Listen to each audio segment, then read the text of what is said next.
राष्ट्रीय राजमार्ग सिमली से ग्वालदम तक चौड़ीकरण और मुआवजे को लेकर हुई जन सुनवाई।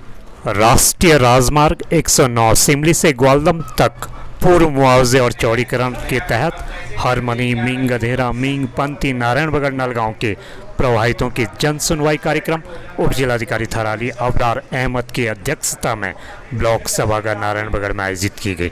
इस अवसर पर 66 बीआरओ के कमान अधिकारी मनोहर कुमार ने जन सुनवाई कार्यक्रम में पहुंचकर प्रभावितों की समस्याएं सुनी। उन्होंने बताया कि यह जन सुनवाई पूर्व में सड़क कटिंग के मुआवजा न दिए जाने के संबंध में है और इस मौके पर पूर्व कनिष्ठ प्रमुख दलवीर सिंह रावत, नरेंद्र बिस्व ने कहा कि जब तक प्रभावितों को उचित मुआवजा नहीं दिया जाता है तब तक उन्हें न हटाया जाए। साथ ही सड़क कटिंग के दौरान क्षतिग्रस्त हुए रास्तों, दीवालों का निर्माण किया जाए।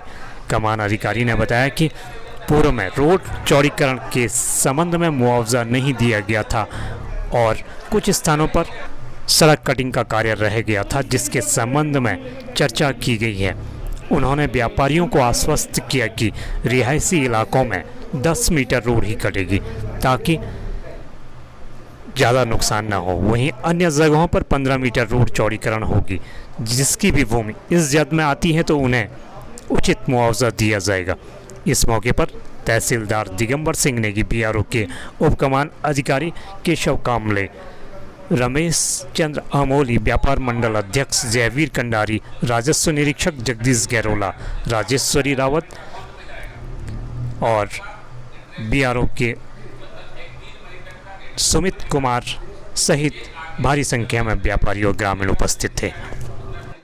स्पष्ट कर दिया गया है, हमारे जो बीआरओ है उनके द्वारा, शिक्षा अधिकारी द्वारा स्पष्ट कर दिया गया है कि आपको कहाँ किस तरीके से क्या क्या कटिंग करनी, कितने मीटर कटिंग करनी, ये सब बता दिया गया। फिर भी अगर किसी का कोई शंका समाधान है तो हम उसको जो है मिलके समाधान कर देंगे। उसका तो उसका भी समाधान किया जाएगा। जो है काश्तकार वाइज ही इसका सर्वे किया जाएगा, तब उसको सब क्लियर हो जाएगा। इसमें इसके बारे में क्या मुख्य रूप से आज जो जन सुनवाई थी, ये सिमली ग्वालदम जो राष्ट्रीय राजमार्ग NH 109 के जो है, ये जो सड़क कटी हुई है इसका मुआवजा लोगों को नहीं मिला था। उस मुआवजे के संबंध में आज ये बैठक थी, ये पब्लिक हियरिंग थी। इस जो बैठक थी ये मूल रूप से मुआवजे को लेकर के, जो कट गया है उसका मुआवजा दिया जाएगा। हाँ।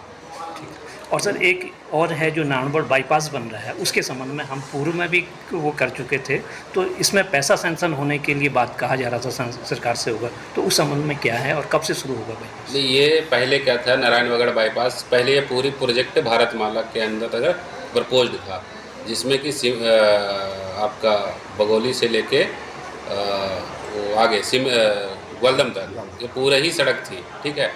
लेकिन क्योंकि क्या है कि ये अभी भारतमाला से के अंदर नहीं हो रहा है, तो इसका बाईपास के लिए अलग से प्रपोज्ड है। अभी उसमें था, पैकेज में वो चल रहा था, इसीलिए फंड की बात बोली गई होगी। लेकिन अभी ये अलग से इनिशिएट होगा और ये प्रपोजल में है, ये बनेगा। हो सके आज नहीं, 6 महीना बाद बने, लेकिन ये बन जाएगा। जैसे मुख्य बाजार में पहली ब्रिज है, उसकी जर्जर स्थिति है, वहाँ पे खतरा बना हुआ है। जर्जर स्थिति थी, वो मुझे भी पता चला। मैं पर्सनली आके इंस्पेक्शन भी किया, तो हमारे जेई जो हैं, डेट आईसी जो हैं, ग्राउंड में जो काम करते हैं, सुमित साहब, वो जाके देखे भी। हम लोग काम भी चालू किए थे उस पर। तो बीच में क्या है कि ट्रैफिक काफ़ी बंद करना पड़ता है, इसलिए हम लोग उसमें पूरा काम नहीं कर पाए। तो उसका कुछ काम किए हैं, कुछ बैलेंस है, तो हम लोग करेंगे उस काम को। सर सिमली से ग्वालदम तक कई डेंजर जोन जो कटी है रोड, उसमें उत्पन्न हो गए हैं, उसके लिए क्या है? उसके लिए हम लोग प्रोटेक्शन वर्क कर रहे हैं। उसमें दीवार बनाएंगे, अगर जहाँ पे सिंक हो रखा है, रोड कट गई है, वहाँ पे हम नीचे से दीवार बनाएंगे, और जहाँ ऊपर से मलबा आ रहा है वहाँ पे हम दीवार बनाएंगे। और कई जो गांव हैं जैसे सिमलसेन हैं या और हैं, वो इसकी चपेट में आ रहे हैं जो दीवार ना होने के कारण। तो उस संबंध में तो मैं अभी यही बोल सकता हूँ कि हम लोग मैं खास करके इनिशिएट लिया हूँ, इसको दीवार वगैरह बना के हम पूरा रोड को भी सुरक्षित करेंगे और ऊपर के लोग जिनका घर मकान है उसको भी सुरक्षित करने का कोशिश करेंगे। विकासखंड नारायणबगड़ में बीआरओ और संबंधित राजस्व विभाग में माननीय उप जिलाधिकारी महोदय के नेतृत्व में जो बैठक रखी थी, उसमें काश्तकारों को बुलाया गया था। लेकिन यहाँ की जो स्थितियाँ देखी तो मुझे समझ में आया कि यहाँ पे जो अधिकारीगण हैं, जो ग्रिप के BRO के कमान अधिकारी हैं, उनके द्वारा कोई स्पष्टीकरण नहीं किया जा रहा है कि कितना मीटर भूमि अधिग्रहण होगा और कितना मीटर भूमि कटेगी। कभी 15 मीटर कहा जा रहा है, कभी जो ऑन पेपर जो बात हुई है, जो गजट में बात हो रही है, उस पर 24 मीटर लैंड एक्वायर्ड की बात हो रही है। तो कहीं ना कहीं यहाँ काश्तकारों को गुमराह कर करके ये कार्य किए जा रहे हैं। इसके लिए हम निश्चित रूप से, जिस आप समझते हैं कि पहाड़ के काश्तकार बहुत ही छोटी भूमि, जो भूमि हुई, कई काश्तकार ऐसे हैं इसमें जो भूमि हुई हीन होने के कगार पे हैं, तो हम लोग इसके लिए मैंने माननीय उप जिलाधिकारी